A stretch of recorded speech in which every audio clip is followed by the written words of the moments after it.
This video is about the May 2021 Israel-Palestine War, and I'm calling it an Israel-Palestine War because it engulfed Jerusalem, the West Bank, Israel, and Gaza. It triggered the largest pro-Palestinian rally in British history.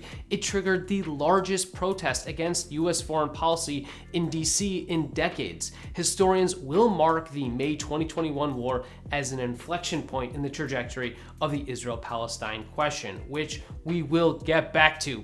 But first, why did Israel kill 254 Palestinians and displace 72,000? Why did Hamas kill 12 people in Israel? Why did Israel kill 13 Palestinians in the West Bank? Let's start with Jerusalem. The Israeli military was set to uproot 58 Palestinians from their homes in Sheikh Jarrah in East Jerusalem. The court date to finalize their expulsion was set for May 10th, 2020. And maybe you saw the viral video of the American Jewish guy from Brooklyn say, "You are stealing my house. And if I don't steal it, someone else is gonna steal it. If I don't steal your home, someone else will." And maybe you also thought to yourself, this shit is fucked up. I'm gonna watch season 652 of The Bachelorette instead. And that's a reasonable thought to have. But let's try to make sense of what's going on in Sheikh Jarrah with these forceful evictions. When Israel conquered the West Bank and when it annexed East Jerusalem in 1967, it massively increased the number of Palestinians in the city. And from the outset, this was a big problem for Israel and for Israeli politicians because they believe that Jerusalem needed and needs to have a Jewish supermajority, kind of the same way they believe Israel needs and always will need to have a Jewish supermajority. And whether this Jewish supermajority is 70-30 or 60-40, there's a debate. But it shouldn't get lower than 60-40. That would be crossing a dangerous threshold of too many Palestinians. And just ask yourself what it's like to live your life if your existence is deemed an existential danger. Your existence as a Palestinian is a danger, is an existential danger. And so from 67 onwards, Israel constructed this intricate system of zoning laws, property laws, residency laws to strangle the Palestinian population growth in Jerusalem, to make it difficult for Palestinians to build new homes, to add rooms to existing homes. They made it difficult for Palestinians to hang on to their Jerusalem ID card, which is their residency permit. They made it difficult for Palestinians to maintain legal ownership over their property, which is how you got situations like Sheikh Jarrah, where a 1970 law allowed Jews who owned property in East Jerusalem before 1948 to reclaim it, but of course not Palestinians. And when you have a law that legalizes property acquisition if you're Jewish, but prohibits property acquisition if you're Palestinian, now you can begin to understand why people are describing what is happening in East Jerusalem as ethnic cleansing and apartheid. So, why did everything explode in May? Remember, May 10th was the date set by the Israeli Supreme Court to forcibly remove 58 Palestinians from their homes. We were literally watching ethnic cleansing happening in slow motion in real time. And by the time Israel postponed the decision on May 9th, it was too late. Things had already gotten totally out of control. Daily protests had intensified in Sheikh Jarrah. Videos surfaced of Jews attacking Palestinian protesters, of the Israeli police brutalizing those protesters. And parallel to this, the Israeli police blocked off the Damascus Gate, which is the hangout place in East Jerusalem during Ramadan. Oh yeah, by the way, it was Ramadan. All this coincided with Ramadan. So you've got police preventing Palestinians from hanging out during Ramadan.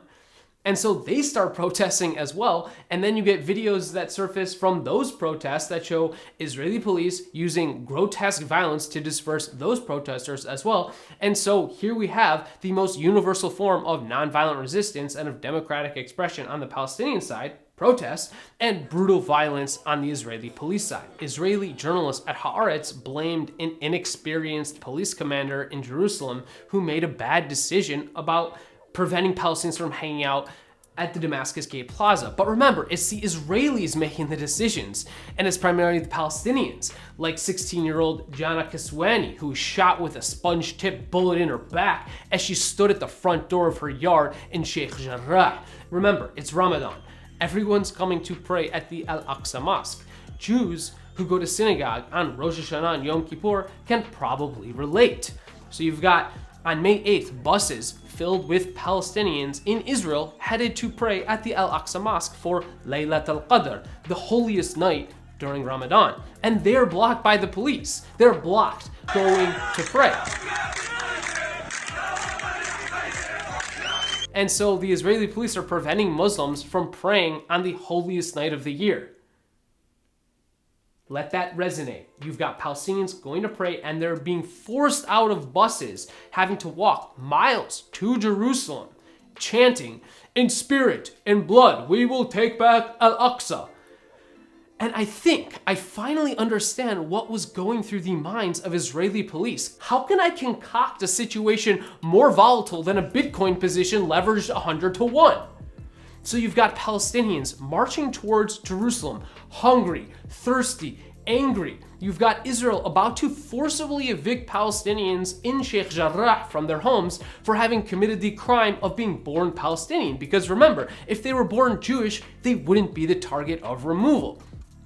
You've got Israel attacking Palestinian protesters at the Damascus gate.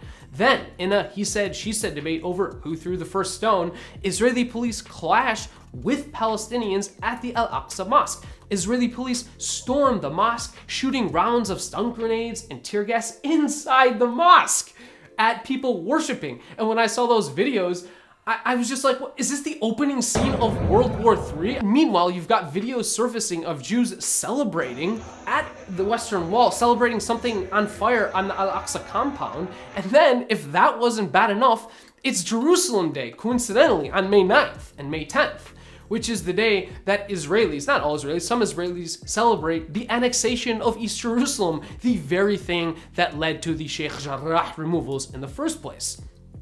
And so Hamas enters the fray and makes this declaration that Israel must immediately cease the aggression or else. Now, Hamas's move reminded me a lot of Yasser Arafat's move in the 1980s. Remember, in the 1980s, Yasser Arafat and the PLO were off in Tunisia on the sidelines when the first Intifada broke out. The action was not in Tunisia, it was not with the PLO, it was on the streets of Gaza, Ramallah, and Nablus, with Palestinian kids throwing stones confronted with Israeli soldiers with guns. Arafat was watching all this and thinking, how come the world stopped caring about us, the PLO? And I think the same thing is happening now in April and May of 2021, where the attention is on Jerusalem. It's on the youth. It's on Mohammed al-Kurd and Mona al-Kurd and the young, articulate youth from Jerusalem going on CNN. It's on the worshipers getting tear gassed by soldiers in Jerusalem. The attention is not on Gaza. It's on the leaderless youth at the center.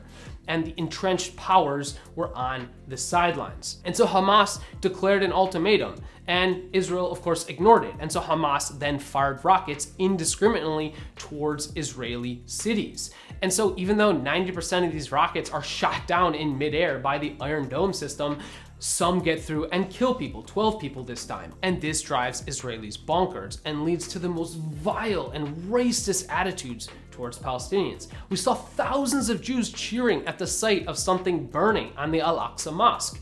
We saw Jews marching through the streets of Jerusalem, screaming death to the Arabs. And so amongst Israeli Jews, the question is not whether you bomb Gaza, it's how far down the list of targets are we going to go this time.